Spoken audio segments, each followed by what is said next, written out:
Hi dairy friends! Welcome sa araw-araw naming buhay dito sa farm.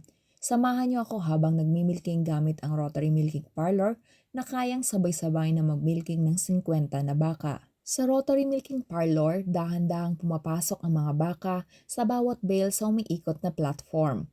Habang umiikot, nakakonect ang mga milking machine sa bawat baka para maayos at mabilis makuha ang mga gatas nila. Kadalasan hindi na namin kailangang linisin isa-isa ang mga tits ng mga baka bago simulan ang milking dahil sila ay nagpapahinga sa maluwag at malinis na grass paddocks, kaya madalas malinis ang kanilang mga udder. Pero kapag maputik ang lugar o kaya maulan, doon lang namin nililinis ang mga udder para masigurong ligtas at malinis ang gatas. Kapag hindi na calving season, kadalasan mag-isa lang kami na nagmimilking habang yung ibang mga kasama namin ay may ibang farm works na ginagawa tulad ng pagpapakain o iba pang gawain sa farm.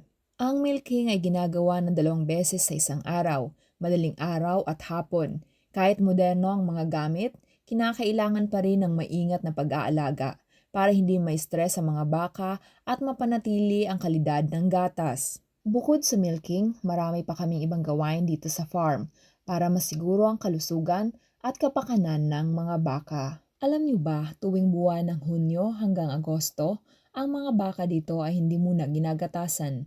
Sa panahong ito, sila ay nasa malalawak na crops paddocks kung saan ang routine lang nila ay kumain, magpahinga at maghanda sa kanilang panganganak o calving.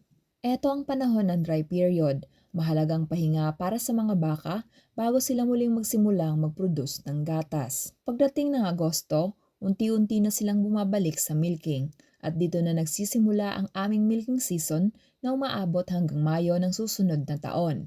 Sa kabuuan, umaabot ng hanggang 600 na baka na ginagatasan bawat araw, kaya kahit seasonal ang milking, tuloy-tuloy pa rin ang trabaho at pag-aalaga sa kanila buong taon. Alam niyo ba kung gaano karami ang gatas na napuproduce ng isang baka kada araw?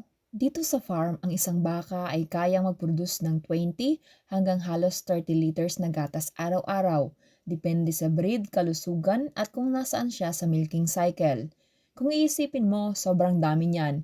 Isang pamilya nga, ilang araw na ang supply sa isang baka lang. Kapag may 600 bakang ginagatasan araw-araw, umaabot kami ng 12,000 liters hanggang humigit kumulang 18,000 liters ng gatas bawat araw.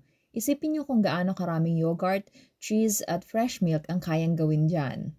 Kaya mahalaga ang tamang alaga at pakain sa mga baka dahil kapag mas malusog sila, mas maraming gatas ang napuproduce nila at mas mataas ang kalidad. Salamat sa pagsama sa akin dito sa Milking Parlor. Sana na-enjoy nyo ang behind the scenes ng buhay namin dito sa dairy farm.